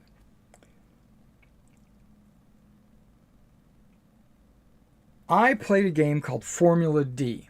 I loved that game. That's a great game. It's fun. You can sit down, you can play 30 minutes, boom, everybody has a good time. You can play for 4 hours and have like 8 different games or whatever. It's a racing game. It's a board game, racing game, dice game. It's really cool. I had almost every expansion for that game. But I found now that I'm at home and not at a game store, which I used to own, at the game store, we would have Formula D night where people would come by and we would play Formula D for all night.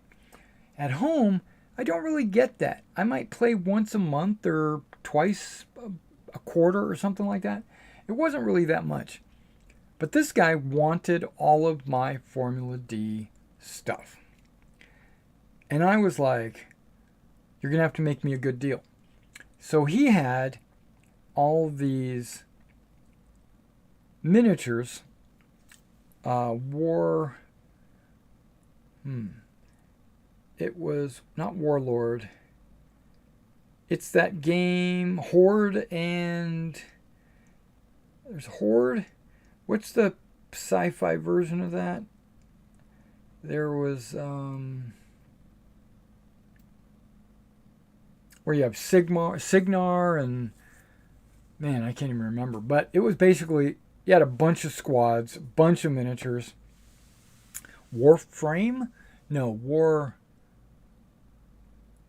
it's War something. I can't remember. But he had a bunch of these models, a bunch of squads. And I was like, and he basically traded them to me for the board games. Okay, cool. The board games, I don't know, $750 maybe. I spent a lot of money on that. A lot of extra dice sets, a lot of extra cars, all the maps, everything, right? So he got it all. And then I got all these miniatures. I went through the miniatures and I reorganized them into squads. I fixed any broken parts. I basically made these models pop, right? And then I put them on eBay. They sold to one person. She said she was buying it for her husband. Okay. Which could have been a Christmas gift or a birthday present or anniversary, whatever. She said she was buying. Great. She put close to $1,000 of bids on all of these models, which she got a steal. She did get a steal because there was a lot of them. Okay. Knowing that she spent $1,000 on these models, I packaged them and boxed them up with extra care. I didn't double box them, but I did box them up with extra care and sent it priority, and everything was good. Sent them out. While it was in the mail, because I could tell it hadn't been delivered yet. While it was in the mail, she made a comment to me on the eBay comments that my scam meter went pegged, because she said, I'm looking forward to these models. My husband's excited. I hope they aren't broke when they get here. Why would you say that? Why would you say, I hope they're not broke when they get here? Why would you go out of your way to send a comment like that to me? Why not just sit back and wait? Okay. She gets them, and immediately, like the day after she gets these, she puts a dispute in through eBay to PayPal that she didn't get what she ordered. There were 3 models that she posted that were broken.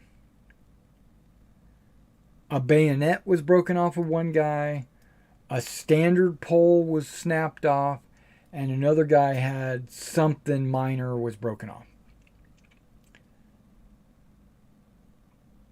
And she put a dispute in for all $1,000 for those 3 models, which would have been maybe $2 or $3 each. And then even then, I doubt if they got there broken. I bet, and I still today believe that she pulled the model out, snapped the standard off, took a picture, and said, "That's how I got it. I got it broken." But even if she didn't, even if it did show up broken, because maybe I made a mistake, maybe they were broken, and she wanted her $1,000 back, I quoted on my thing saying, "You can return the models for a full refund. Return the models and I will refund you 100%." And that's the way it is today. If you get something and you didn't realize you wanted it, or if you just have buyer's remorse, you can return it and I will fully refund you. That's not a problem at all. Because I'm the same way. If I get something and it's not what I wanted, or it's not exact, I want to be able to return it. I want my money back. I understand that. I'm the same way. So are you. Everybody on the channel probably is. She put a dispute in for the grand. It was like $1,200 actually, something like that. But she put in the dispute for the full amount. In the dispute, because I have to make comments in the dispute, if you return it, I will fully refund you. PayPal locks your money when you get a dispute. It's locked.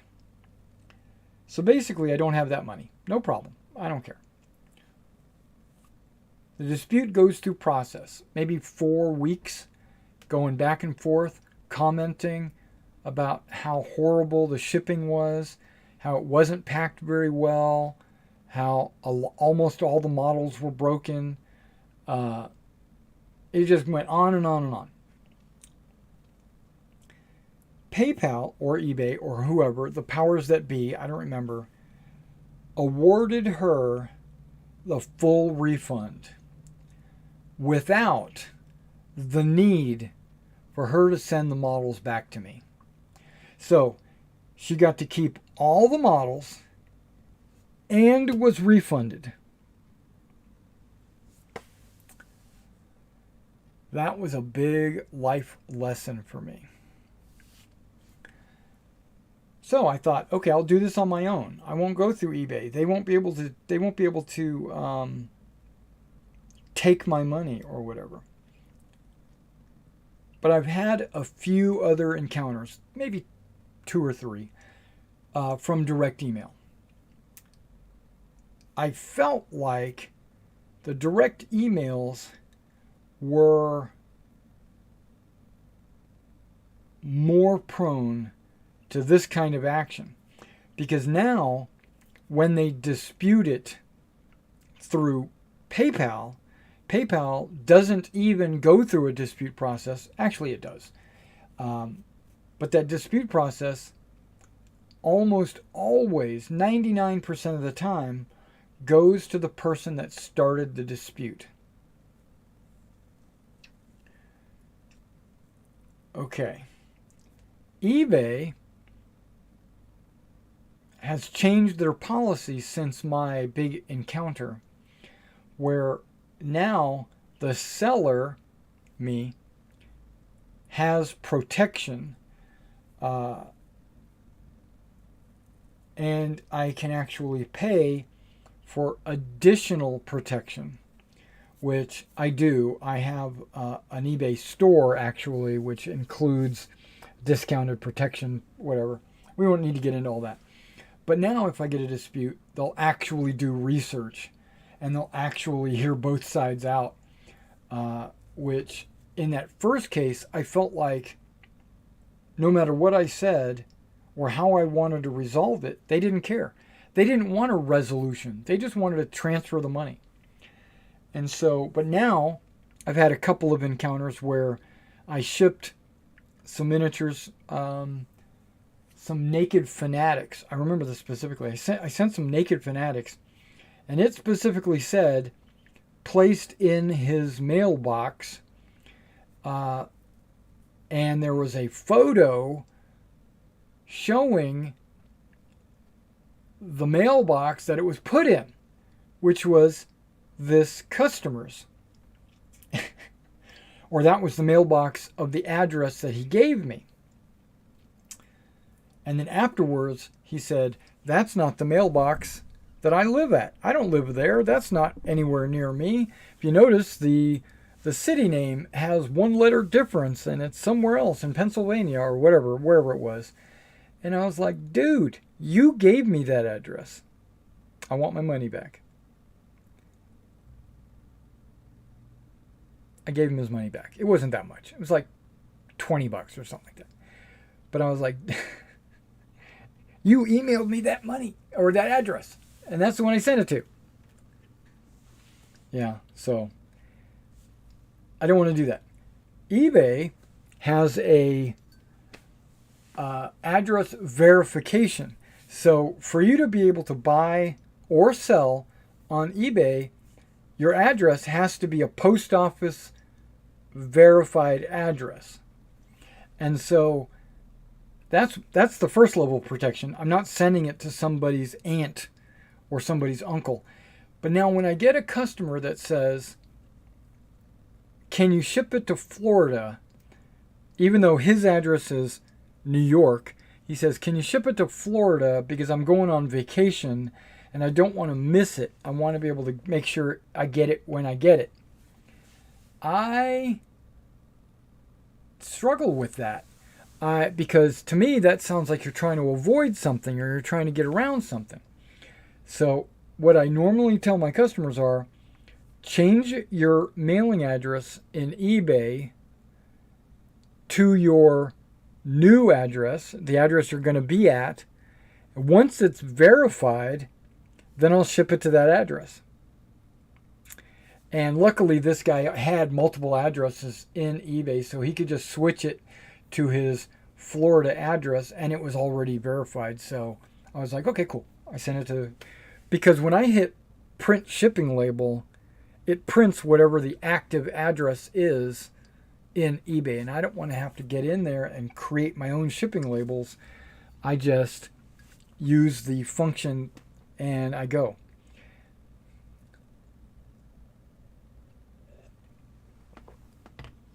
I haven't had a whole lot of problems using the eBay. Believe it or not, I think I've had, over the last 10 years, I think I've only had like 2 issues. And I'm grateful. One of them was that big one. And then the other one was the Naked Fanatics. I thought that I was going to have repeat offenders, like this guy orders from me, says he never received it, orders again, says he never received it. I thought that might be going on. That has not happened. He probably actually honestly didn't receive it. But I put his name down on a list of people I don't want to sell to anymore. If you have a problem with me, well, let me rephrase that. If you have a problem with me, okay, it's okay. You got a problem. You got a problem. There's a mistake, an accident, something happens, whatever. You get your refund. We move on, and everything's fine. But if it happens a second time, I would have your name on my list as a first-time offender, right? And then I say, oh, this is the same guy that said the same thing last time. Then I put him on a block list because I don't want to have to deal with that. I know I'm sharing way too much for you guys, but hey, I'm sure you're interested, or maybe you're not, but it's happening. Okay, so this afternoon, I'm probably going to be applying some paint to these guys. I'm going to try to knock these out by next Tuesday. I'll probably have them knocked out by this weekend. If you like D&D, I have a live stream that we do every Wednesday night, 7 Central.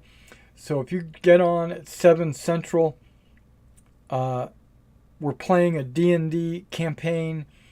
It's called the Greek Odyssey because it's on Earth in reality in Greece using D&D rules.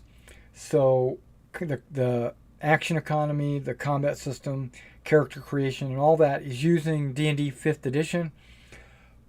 And you can go to, the players can go to like Sparta or Athens any of the other smaller towns.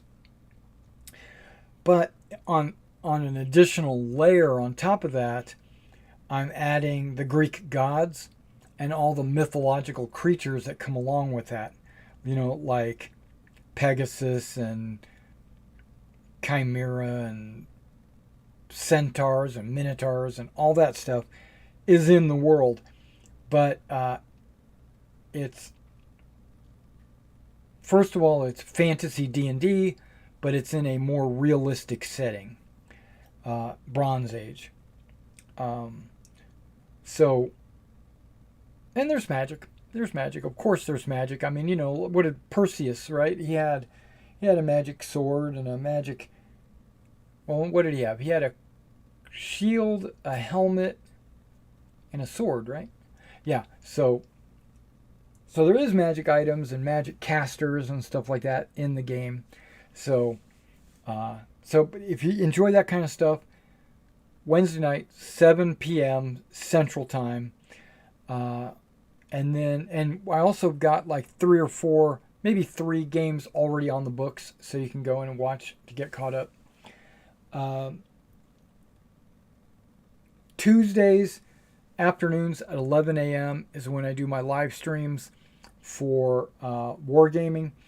And the date, I don't know. My wife's not at school today, so I don't know if she's got a couple of weeks off or if a new semester is starting or something. I don't know. Maybe it's a summer break.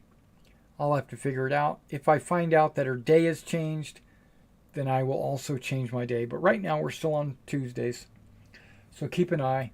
I'm disappointed that nobody gave me any comments about my or suggestions primarily on the turn order, the rules for my Marshals and Generals, but that's okay, because I mean, I'm just disappointed, but really it was going to be my decision in the end anyway. It wasn't like I had a poll and whoever won the poll, that was the way we're going to do it. It wasn't going to be like that anyway. So IL-2 has got Normandy out. I'm super excited about that. I will be playing a lot of that. I did get my shipment in from Wargames Atlantic. I'm still doing what's in the boxes for those. I've still got 2 more to post. I'm probably either tonight or tomorrow night going to do a short video about my 15mm Napoleonic project, and I'm going to show off the not the Highlanders, the 95th Rifle. I still have to give them a little dull coat. I showed off the Puma and the Stug, which is now currently on the eBay store. If you're interested, those are posted. My SS is not moving as fast as I thought they were. I thought people would jump on the SS because there was a lot of work done to those, but they're still on the store.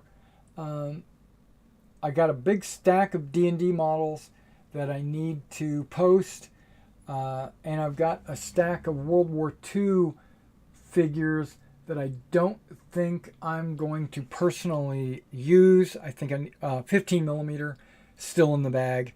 I think I need to post those as well. And that's it. I think we're good.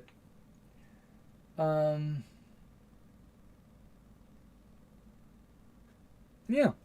All right. Well, I appreciate everybody that's come out and watched the stream. I see that we've had a peak. You know, we've had some people watching, and then we've had some people drop off.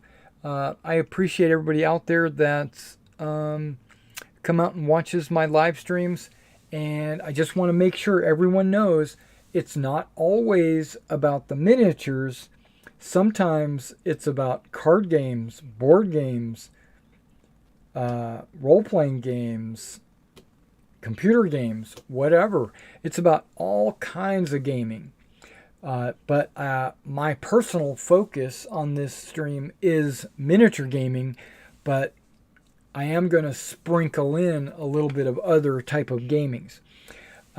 If you want to see any kind of specific game talked about, or game type talked about or any topics you want me to discuss, put it in the chat. I read 90% of my chats, and I'll take that under advisement because I'm always looking for new ways to do content or to broaden my horizons and all that good stuff.